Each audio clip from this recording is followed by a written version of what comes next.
Coming up today, at just 27, this young newlywed was already facing the challenge of his lifetime. His surprise diagnosis and the aggressive treatment path giving him some hope.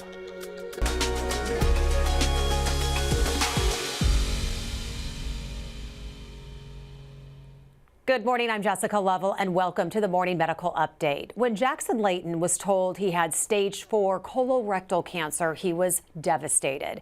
He immediately sought answers, a second opinion even, and started doing all he could to better his chances of survival. Nearly a year later, while his diagnosis remains the same, he hopes by sharing his story, it will inspire other young people to wake up and pay attention. When's your chemo? Is it today? So it says chemo is Tuesday next week, and they're trying to schedule a colonoscopy for that day as well. Okay. When I first got diagnosed, everybody that I talked to told me I was going to be dead in 2 years, and if I lived longer in 2 years, it'd be an absolute miracle. So he's looking 4 weeks from today. He's for surgery. For surgery. Not long after 27-year-old Jackson Layton walked down the aisle, he learned he had become a part of an alarming growing statistic.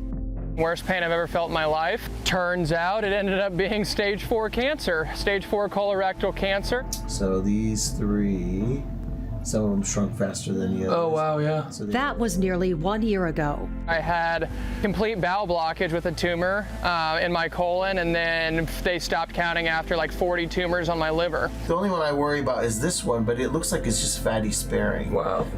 Since then, Jackson has been in and out of the hospital with surgery, aggressive chemo treatments, looking for answers, even seeking a second opinion. He found the right team and treatment path at the University of Kansas Cancer Center. Dropping the colostomy, which is sitting here, is fairly straightforward. We make an incision around the stoma itself. Okay. And then we also go through this incision that we did right here too. Oh, really? He recently underwent surgery to reverse his ostomy, a decision that involved his entire team, but one that is helping Jackson maintain quality of life while he navigates the unknowns of stage 4 cancer. When I first got diagnosed, I was extremely fearful of death and living with cancer and what would the next couple months look like. But through it all, I've really shifted my perspective and focus to just focus on each day and what I can do to enjoy each day and make the most of it and to help the people around me. And Jackson is doing just that. He started a nonprofit to raise awareness for other young people like him who missed the warning signs of colon cancer. How's your foundation? Good. Very good. We just got our second event scheduled. We're doing a trap shooting event at a place called Powder Creek in Lenexa. The greatest thing ever that's happened is that being able to share my story and use this platform. I've had over 50 people tell me I was the reason they reached out to go get a colonoscopy. And so the one thing I would say more than anything is to do your best to acknowledge if something feels off. Don't try to be tough and not go to the doctor. Go get checked out. And we are so glad to welcome Jackson back to our program today. How are you doing? I'm doing well. How are you? I'm so glad to have you. I'm doing well. We are also glad to be joined by medical oncologist with the University of Kansas Cancer Center, Dr. Rayed Al-Rajabi. Dr. Al-Rajabi, glad to have you today. Thank you for having me. I'm happy to be here. Jackson, how have you been feeling since the last time we spoke? I'm feeling relatively well. I've got good energy levels. Just continue to do treatment every 14 days with Dr. Al-Rajabi, and eating good. I'm struggling to put on weight a little bit, but other than that, I'm feeling really good and feeling really optimistic. Dr. Al-Rajabi, since we spoke to Jackson last, Dr. Ashcraft, Jackson's surgeon, performed a surgery on Jackson. Can you explain what that surgery and what that procedure was? He had this ostomy reversal. Can you tell us a little bit about what that entails? So basically, Jackson had required an ostomy because his surgery initially was pretty emergent. He was blocked on the left side of his colon. So what we tend to do in that situation, because it's an emergency, is divert the stool so the bowels can have time to heal. Usually, in most cases, patients are off of chemotherapy, and that's when we basically release the bowels from the surface of the skin, and they're usually just they're already connected. We just have to release that process, and that's what Dr. Ashcraft did. Now, in Jackson's case, it was a little bit unique. He was still on chemotherapy, and we had to devise a way to figure that out, especially as the ostomy is really causing him a lot of quality. It was affecting his quality of life, and he felt that was a goal that we wanted to try to achieve.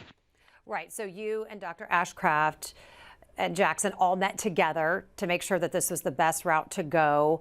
There was some decision making to go into that, because you mentioned he would have to go off of the chemo. There were some concerns there. Just kind of talk us through what those conversations were like, and when you all have to come together to make the best decision for a patient like Jackson.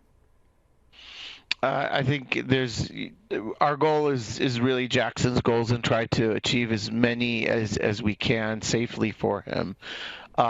Stopping chemotherapy or holding it for a prolonged period of time could potentially cause resistance in the cancer, making it more difficult to get back under control.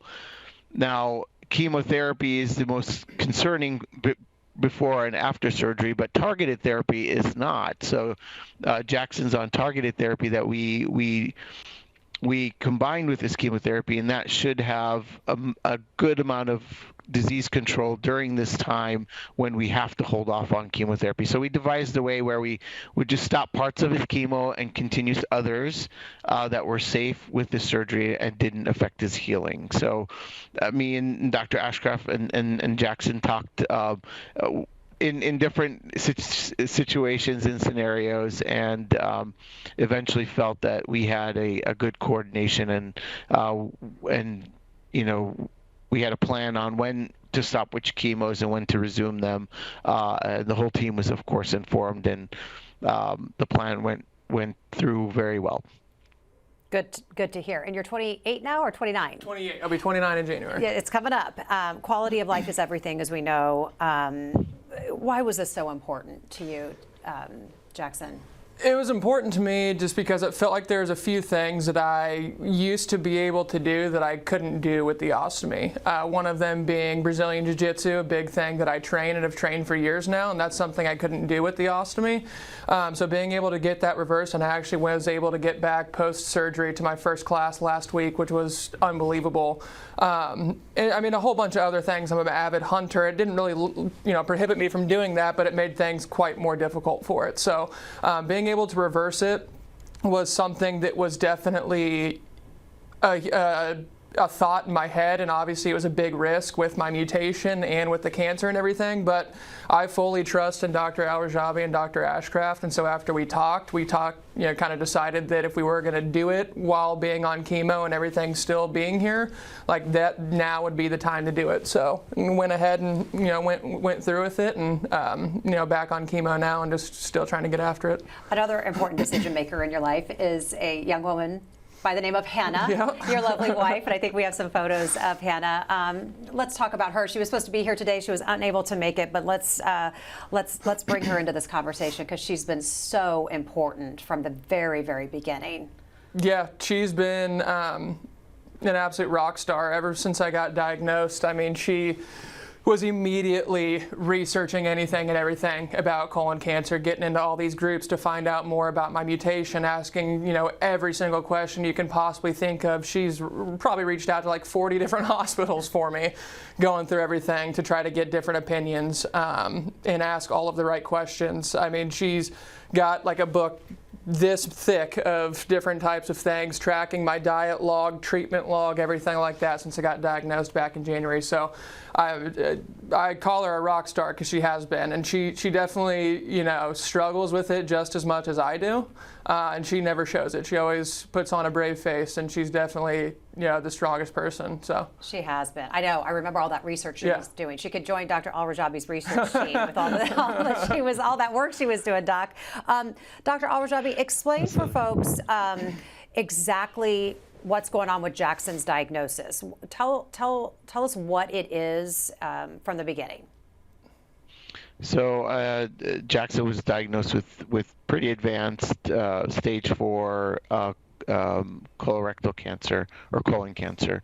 The primary tumor was removed because it was causing the blockage initially, but it had already infected several lymph nodes, and we already knew that it had spread outside of the colon at diagnosis. There were, just like Jackson mentioned in the video, more than 40 lesions in the liver that we initially saw. He also had cancer that burst outside of the colon wall into the lining of the bowels.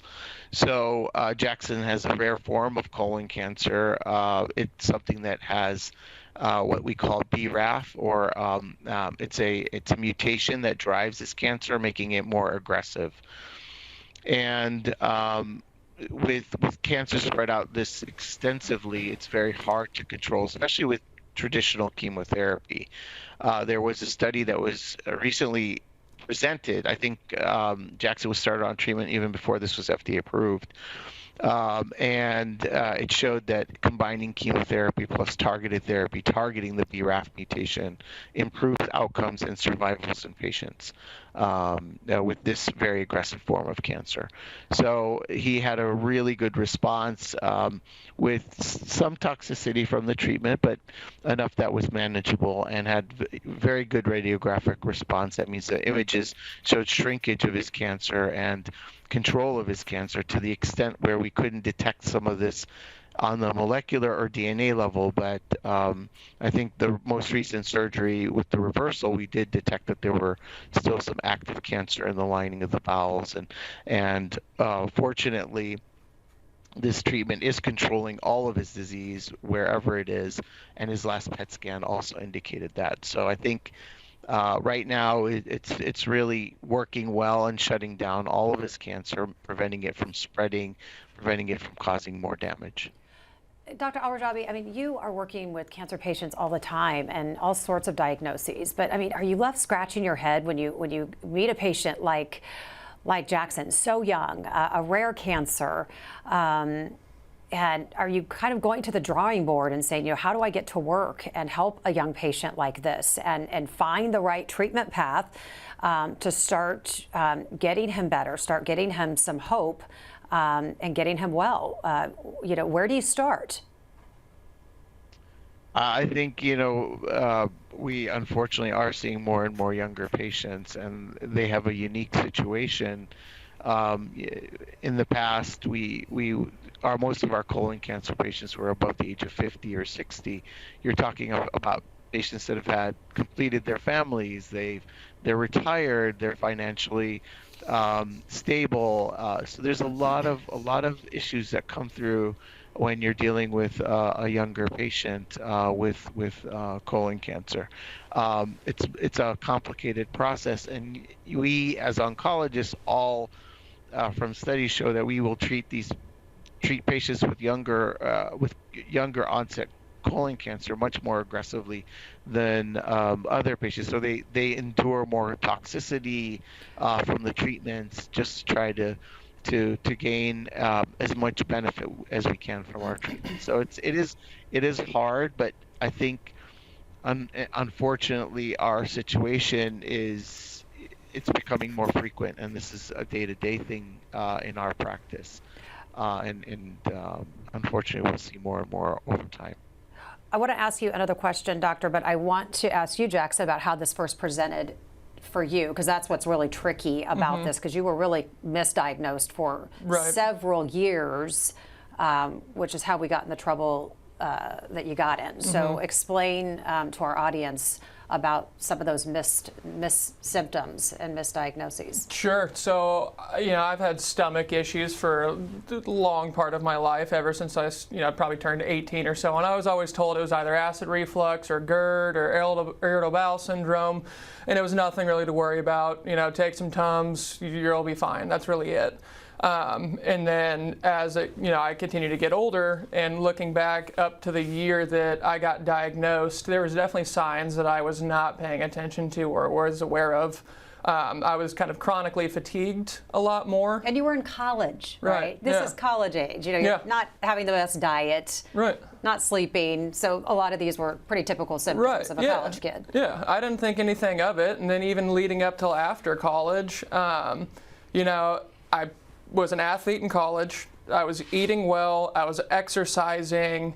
I wasn't doing it, the typical things you would think that would kind of lead up to something like this.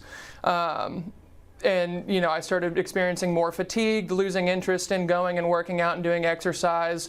I was pale all the time, so the anemia that I never really caught on to, I'd go out onto the lake every single weekend during the summer and I would not get a tan at all. And it was something I didn't really notice up until I got diagnosed and ended up having to go to the hospital. My stool started changing shape and thinning, and then I actually ended up getting blood into my stool, which I thought was just hemorrhoids, something along those lines. I didn't really think anything of it. Because you're young. Right. I've always had kind of diarrhea and, different bowel movements and things like that. And then, it finally caught up to me, and then I got diagnosed, and I started looking back, and I was like, there's kind of every single one of the symptoms all within 1 year, I realized that after the fact, and nothing that I paid attention to or really thought could have been cancer. And why would I? I'm 27. I wouldn't think I'd have stage 4 colon cancer or cancer that young. And so that's probably the mindset of most young adults, is that it's probably just a stomach issue or something along those lines. You don't necessarily think that you have cancer. Yeah, maybe something you've been eating. Right. Yeah. Right. Something in the diet. Exactly. That's all I thought it was. Turns out I was completely wrong. And did you go see a doctor? Yeah. And they were telling you what? Yeah, they were just telling me that I just had stomach issues. It was just IBS. I never once was told I should probably get checked out, get a colonoscopy, or explore it any further, ever in my life. They all just literally said, IBS, it's just typical stomach issues, change your diet, and I'm eating chicken and rice and beef and rice and vegetables. I'm not eating fast food and a bunch of crap like that. I rarely was, and so they just continue to push it off as to something else. Well, first of all, thank you for describing that and being candid about what those symptoms were and what you were seeing in your stool. And Dr. Al-Rajabi, he was noticing, Jackson was noticing all the right things and asking the right questions, going to the doctor, but not getting the right answers. So clearly this is how it's presenting, but how does someone know when to go see the doctor, when to push for more answers? When you're young like that, that's really what we want to focus on today. We know when you're 50 and you can get these colonoscopies, we know that's happening. But when you're young like this and you know something's wrong, and we now know these statistics are saying that you can get this cancer, how are these young people supposed to push for more answers from their doctors? So, Jackson painted a very good picture of most of the symptoms that you would see with colon cancer presentation. Unfortunately, we know from the research that 2/3 of patients, over about 70% of them, see 3 or more physicians before they're diagnosed, which is the heartbreaking truth of young onset colon cancer.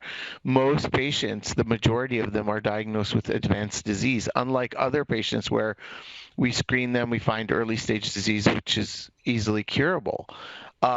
So you really just like Jackson said, you got to be your own advocate, and anything that's persistent more than 2 weeks really needs to be checked out by your primary care physician. So you're having change in your bowel habits. Yeah, it can happen, a few days in a row. That's perfectly fine. But anything about 2 or 3 weeks consistently a problem that's different from your normal bowel behavior or how you're feeling, you should definitely get checked out by your physician.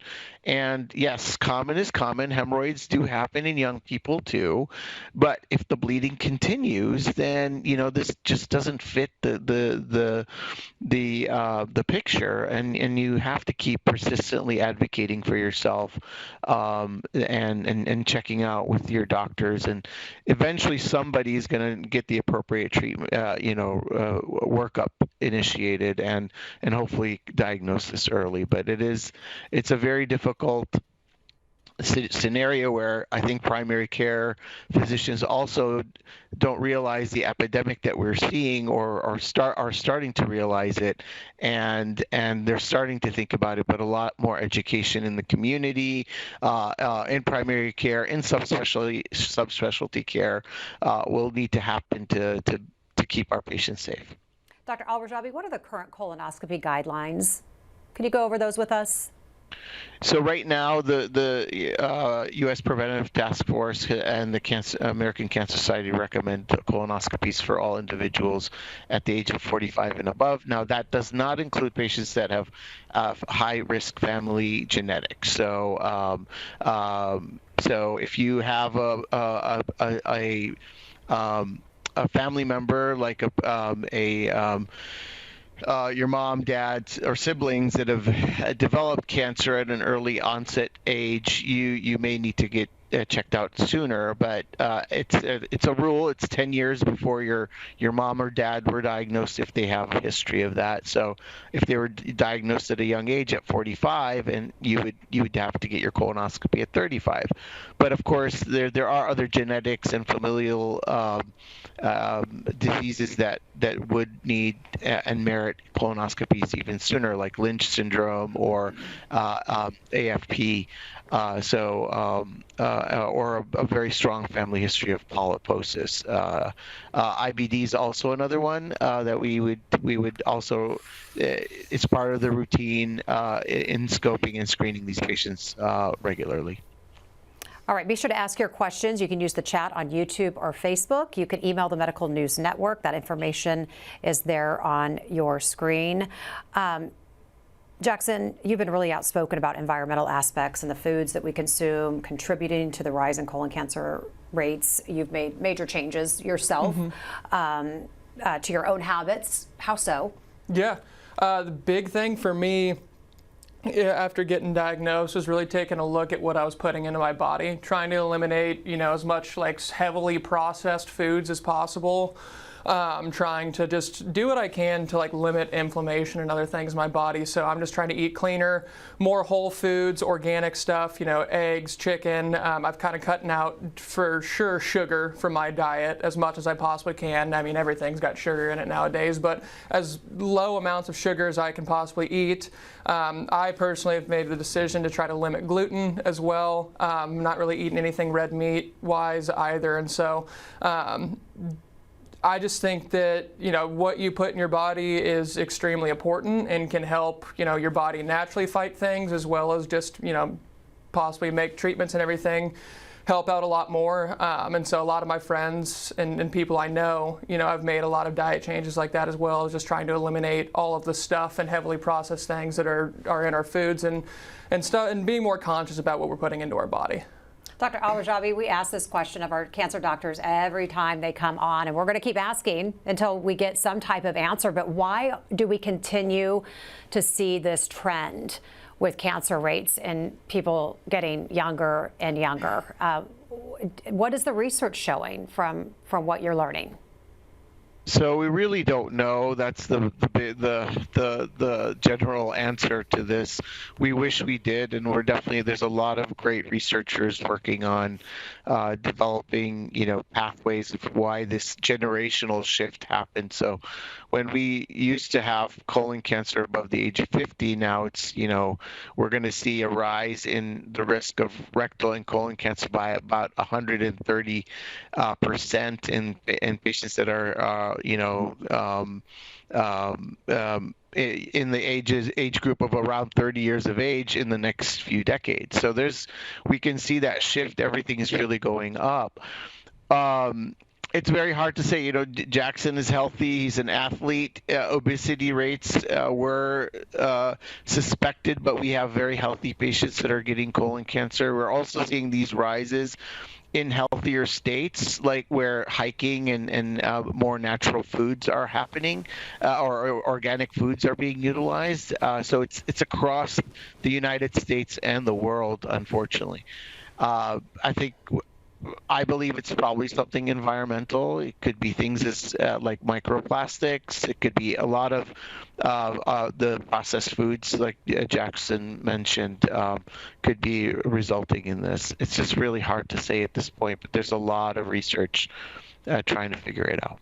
Yeah, it's a true, unfortunate mystery. Dr. Al-Rajabi, what's next? What are the next steps in Jackson's treatment? Are there any promising trials? Yes, we actually have a clinical trial at KU that I have in the back of my mind for Jackson. But right now, I think we're doing really well. I know we've modified some of his chemotherapy, so we could always modify that some more if we see any resistance. But definitely we have investigational drugs. We're part of the NCI network, and we have access to a lot of very promising new drugs. We also are looking at a lot of targeted therapies using bispecific antibodies, using antibodies that will induce an immune response in cancer patients like Jackson. We're also developing genetically engineered white cells or immune cells to try to wake up the immune system in attacking this cancer. The immune system is one of the best systems in our body to kill cancer, and if we could get that to work properly and fight cancers like Jackson's cancer, we could potentially develop very durable and long-term responses. Very promising. So all of that is happening here at KU. We definitely, it's a big interest of ours here. Well, Jackson, something that's very exciting is this foundation that you have started. Tell us a little bit about it. Yeah, so my mom, myself, and then a close family friend, Matt Fitzmaurice, we started kind of the idea when I was first diagnosed in the hospital of starting a foundation together. Matt's dad, Al Fitzmaurice, who played for the Royals, he passed away back in December from cancer, and I believe it was a mix of kind of lung, bone, and brain maybe. But we came together and we wanted to start just to do something to help people, like me in my situation that are going through a really tough time in their lives and need some help. And so the 3929 Foundation, 39 comes from Al's number whenever he played, and then the 29 was from my number growing up and playing through up into college. And so we actually just got back finally after many months our official 501c3 designation. So we are officially a nonprofit, which is amazing. We've had 2 events so far this year and have raised about $25,000, which is super cool. And so we're looking to continuously grow that. But all of the money that we raise goes directly to cancer patients to be able to apply to get financial assistance. My chemo treatments are extremely expensive. It's, I think, around like $75,000 every treatment. Luckily, I've got great insurance, that covers it, but 99% of people aren't like me and aren't in my situation and as lucky as myself. So anything we can do to help people, cover a bill, help with a treatment, whatever it may be, is something that we're trying to do on top of raise awareness, not only about colon cancer, but all types of cancers. My mom is a 17-year breast cancer survivor. Her mother passed away from it right when I was born. There's so many people I know that are affected by all different types of cancers. And so whatever we can do to raise awareness, just about cancer in general, changing diets, knowing about the warning signs. For me specifically about colon cancer, I mentioned it before, but the coolest thing for me is through all of this being able to talk about my signs and symptoms. And I've had so many people message me saying that they were able to go get colonoscopies because they experienced symptoms that I had, and they never thought about it before until I've gone through this and have shared my experience. And luckily, everybody has either been all clear or gotten some polyps removed, which is great. And so whatever I can do through my situation to help others and try to ensure nobody else gets diagnosed with 40 plus tumors on your liver and cancer all throughout your body. That's kind of my mission in life now. And so that is the main goal, of our foundation. And we've got great people like Dr. Al-Rajabi and Dr. Ashcraft that are, helping us with providing information to raise awareness, and get connected with other cancer patients, at KU and all across the country. We just had a board meeting, and that's kind of our goal and our vision for the foundation is not just to help people here locally, but help people across the country and across the world because, so many people are getting affected by this. And I just talked to Dr. Ashcraft. He did 6 surgeries on colon cancer patients last week, brand new patients, 6 in 1 week. And I personally know so many colon cancer patients that are my age, younger, and people under the age of 40 or 45. And so whatever we can do to just try to help people and make people aware of the signs and symptoms of cancer is what our goal is. It's incredible how many people you've already reached in just a year since your diagnosis, and you're already doing so much work, so keep it up. Thank you. Keep it up. I want to get to a few questions and comments from our viewers this morning. Ruth Ellen says, but that age, you wouldn't think of cancer if doctors were telling you otherwise, so thank you for sharing your story. Ruth Ellen, Dr. Al-Rajabi wants to know, should guidelines for colonoscopies change with particular symptoms? Will they ever lower with these ages that we're seeing in younger people? So what I think is going to happen and what is being developed are a lot of complementary testing that your primary care can do, especially if you have high-risk disease. That would probably give you a little bit more of a guidance. Colonoscopies, even though they are they've lowered the risk of dying from colon cancer by 30% across the board, they do have risk, and they're expensive, and unfortunately our health system does not have the capacity to